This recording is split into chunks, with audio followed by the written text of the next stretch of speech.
Hi friends, welcome to అత్తా కోడళ్ళ వంటిల్లు. ఈరోజు మనం ఆనపకాయతో పచ్చడి చేసుకుందాం. చాలా బాగుంటుంది. ఇది టిఫిన్లోకి, దోశల్లోకి, ఇడ్లీకి కూడా బాగుంటుంది. రైస్లో అయితే వేడివేడి అన్నంలో నెయ్యి వేసుకొని తింటే చాలా బాగుంటుంది.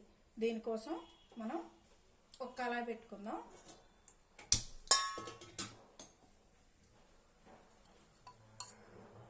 ఒక 2 స్పూన్లు ఆయిల్ వేసుకోండి.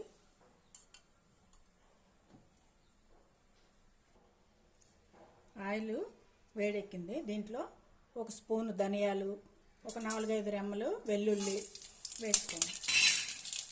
ఒక 1/2 స్పూను జీరా. మనం తీసుకునే ఆనపకాయ ముక్కలు బట్టి పచ్చిమిర్చి నేను 10 నుంచి 12 వరకు తీసుకున్నాను. మీ కారం బట్టి మీరు వేసుకోండి. పచ్చిమిర్చి వేగాయి కదా, ఇందులోనే మనం తీసుకున్న ఆనపకాయ ముక్కలు తొక్క తీసి నీట్గా ఇలాగా ముక్కలు కోసుకోండి. ఇవి మగ్గించుకోవాలి. మగ్గడానికి కొంచెం సాల్ట్ వేసాం అనుకోండి, వేగం మగ్గుతుంది. పచ్చడికి సరిపోయినంత సాల్ట్ వేసుకోండి. 1/2 స్పూను పసుపు కూడా వేసుకోండి. వేసి నీట్గా కలుపుకొని మూత పెట్టుకుంటే వేగం మగ్గిపోతుంది.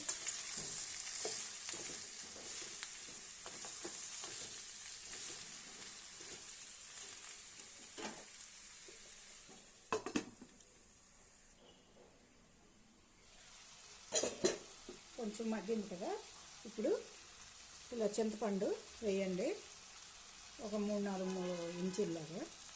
తర్వాత కొత్తిమీర కాడలతో కలిపి ఇలా కట్ చేసి ఒక అరకట్ట వేయండి. చాలా బాగుంటుంది. ఇది ఒక 2 నిమిషాలు వేయించుకుంటే సరిపోతుంది. ఆనపకాయ చూసారా, వేగింది అని మనకు తెలియడానికి ఇలా కలరు మారుతుంది. ఆనపకాయ వేగుతుంది. ఒక 2 మినిట్స్లో కొత్తిమీర కూడా కొంచెం కాళ్ళు మెత్తపడిపోతాయి. అప్పుడు చల్లారి పెట్టుకుందాం.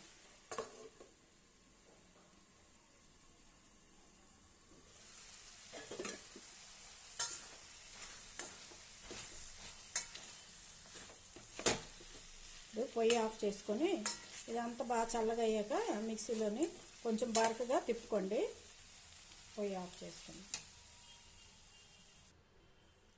మనకి ఫంక్షన్లో అట్లా పచ్చడి పెడతారు కదా, ఆ పచ్చడిలో సీక్రెట్ ఏంటంటే ఇలా పచ్చడి కొంచెం బరకగా తిప్పిన తర్వాత మన ఇంట్లో ఉన్న టమాటా పచ్చడి మనం చేసింది ఉంటుంది కదా, అది కానీ కొన్నిది కానీ ఉంటే కొంచెం ఇలాగ 1/2 స్పూన్ వేయండి. టేస్ట్ చాలా వేరేగా డిఫరెంట్గా ఉంటుంది.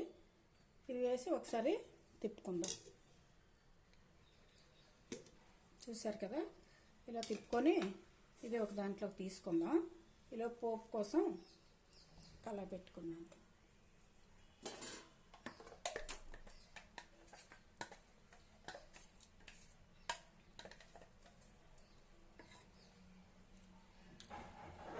పిల్లలు ఆనపకాయ తినడానికి ఇష్టపడరు కదా, అందుకోసం ఇలా పచ్చడి చేసి అన్నంలోనే నెయ్యి వేసి ముద్దలు పెట్టి తినిపించండి. చాలా బాగా ఇంట్రెస్ట్గా తింటారు. ఆయిల్ ఒక 2 స్పూన్లు వేసాను. పోపు దినుసులు మినపప్పు, ఆవాలు, జీలకర్ర, ఎండుమిర్చి.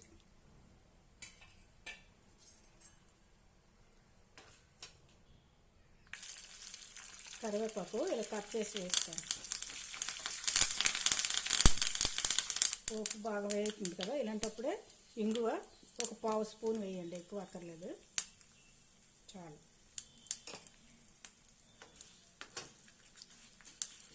పోపు మంచి స్మెల్ వస్తున్నప్పుడే మనం పొయ్యి ఆఫ్ చేసుకొని ఇందులో వేసుకోవాలి.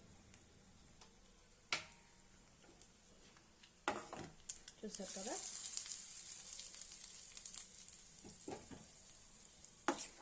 ఇలా పోపు వేసి కలుపుకుంటే ఆనపకాయ పచ్చడి చాలా టేస్ట్గా రెడీ అవుతుంది.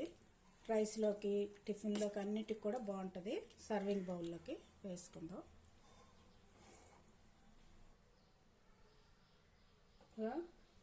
సర్వింగ్ బౌల్లో పెట్టుకొని ఇలా కరివేపాకు మీద వేసి సర్వ్ చేయండి. చాలా టేస్ట్గా ఉంటుంది. ఈ వీడియో మీకు నచ్చినట్లయితే షేర్ చేయండి, లైక్ చేయండి. కొత్తగా చూసే వాళ్ళైతే సబ్స్క్రైబ్ చేసుకోండి. Okay, thank you for watching.